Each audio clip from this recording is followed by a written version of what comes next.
Our next speaker is a friend and actually a neighbor of mine in the Washington, D.C. metro area, Barry Castleman. Barry is an environmental consultant trained in chemical and environmental engineering. He holds a Doctor of Science degree from Johns Hopkins School of Public Health. He's been a consultant to numerous agencies of the U.S. government and other governments, international bodies, and environmental groups dealing with a wide range of public health issues. He's testified as an expert in civil litigation in the U.S. on the history of asbestos as a public health problem and the reasons for failure to properly control asbestos hazards. Dr. Castleman has spent the past 40 years working on asbestos as a public health problem. Barry, we're delighted to have you with us today. Thanks. Thanks, Brad. I'm going to talk about major cases that have been going forward in Italy, which is the only country in the world to actually hold businessmen criminally responsible for causing occupational disease in workers and in community residents from asbestos. The giant Eternit plant in Casale Monferrato caused several thousand deaths among the workers and community residents. To this day, in a town of 35,000 people, we're seeing about one case a week of mesothelioma arising. It's just terrible. And the Italian Eternit had a giant asbestos plant in the town of Casale, and they owned mines as well, the Swiss Eternit Group. And this was owned and managed by Stefan Schmidt-Heine. And Stefan Schmidt-Heine is a multi-billionaire who is being criminally prosecuted for murder in the deaths of 392 people in a case that has just started. By way of background, Schmidt-Heine was tried for creating an environmental disaster in 2012. The court found that he convicted him, sentenced him to 16 years in jail. The appeal court raised the sentence to 18 years, adding additional deaths in Naples that hadn't been counted in the original case. And then the case was thrown out in 2014 on a technicality, a legal technicality, saying that this particular crime could not be prosecuted because of the statute of limitations.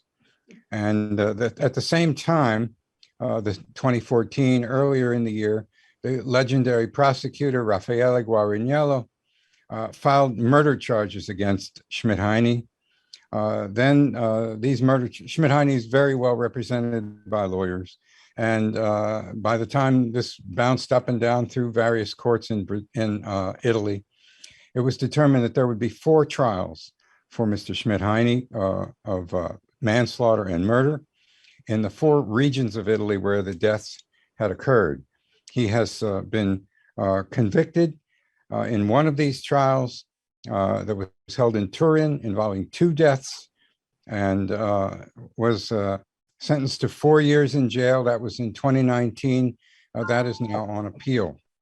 A murder trial started in Naples and is hopefully going to finish sometime by the end of this year, involving 8 deaths. And this is, as I say, this is concluding.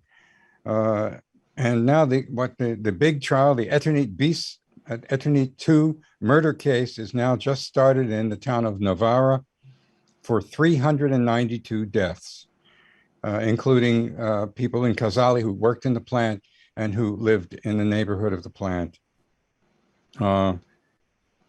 As in Naples, this is a jury trial. This is the court of assizes. That is to say that it's not just in front of judges, but in front of 2 professional judges and 6 people who are called citizen judges, who were chosen off the voters' rolls, who are over 35 years old. The parties in the case have nothing to do with the selection of the citizen judges. This is done almost in a kind of lottery manner. And so there isn't the kind of questioning of jurors that might go on in a civil case in the United States prior to the selection of the jurors. In any case, the trial has begun. Schmidt-Heine's lawyers are expected to challenge the diagnosis in every single one of the 392 cases and to do everything they can to prolong the trial as much as possible. Mr. Schmidt-Heine is 74 years old. Where the victim's exposures began before Schmidt-Heine became the chief executive officer of the Eternate enterprise, which his family largely owned in 1976.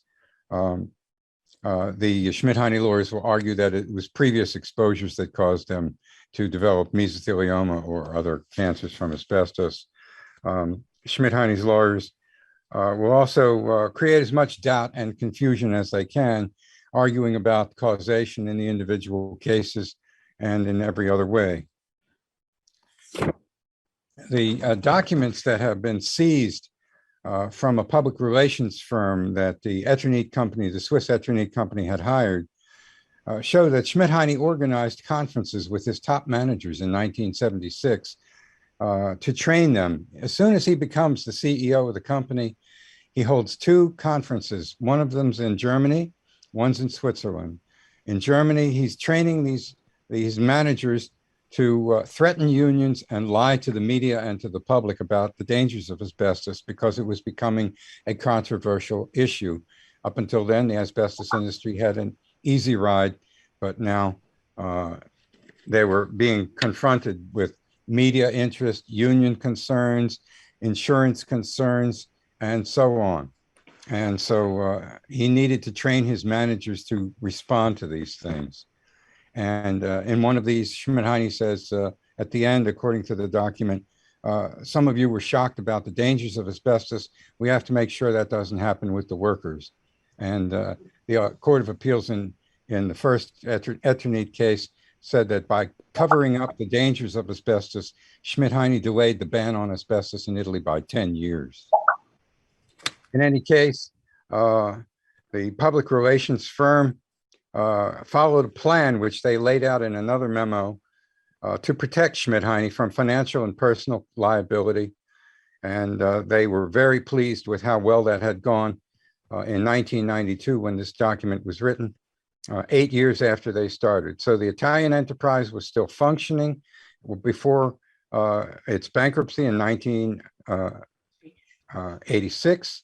And 2 years earlier, the public relations firm was already planning to lay off all of the liability and responsibility on the Italian managers and the Swiss Eternate Group, which was an empty shell. It had been the enterprise that managed asbestos plants and mines all over the world, but they sold off everything they could and transferred all the wealth into another company called ANOVA. And so this memo says, we lay off all the liability on level 1, which is the Italian management, and level 2, the empty shell Swiss Eternate Group. And we avoid even mentioning level 3, which is ANOVA, the company where all the money went from the sale of the asbestos mines and factories. And level 4 was listed as STS, Stefan Schmidt-Heine himself. These names will not even be mentioned in Italy as far as the public relations people were concerned. And so this plan had been very successful 8 years after it started. The trial has now begun in September, the big Eternate trial over the 392 deaths. The prosecutor's presentations of evidence began this month with a former worker, Nicola Pondrano, testifying about the giant plant in Casale and describing the pollution of the community, the terrible dusty working conditions in the plant, the suffering of workers dying from asbestosis and mesothelioma, and the denials of the hazard by the corporate management. The crushing of broken asbestos cement sheets and pipe wastes outside the plant near workers' houses ended up in lining driveways, attics, courtyards, sports fields, and even churchyards. It was always the public authorities that financed the reclamation of buildings and dust throughout the area, not the company.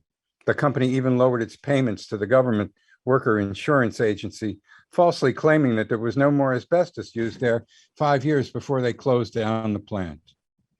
So this trial, as I say, 6 of the people on the court, the judges are going to be ordinary citizens, And so now the challenge remains to put on this case over the next probably year and a half and try to bring some justice to this situation with Stefan Schmidt-Heine. If he's convicted, he would eventually go on the red list of Interpol and not be able to travel without being arrested, even with his multi-billionaire resources. So that's just a summary of where things stand here in Italy, where this remarkable effort is going forward to prosecute toxic corporate crime. Thank you, Barry. I really appreciate it. There's so much more I'd like to hear about that. And maybe we'll have the opportunity at the close of our session here.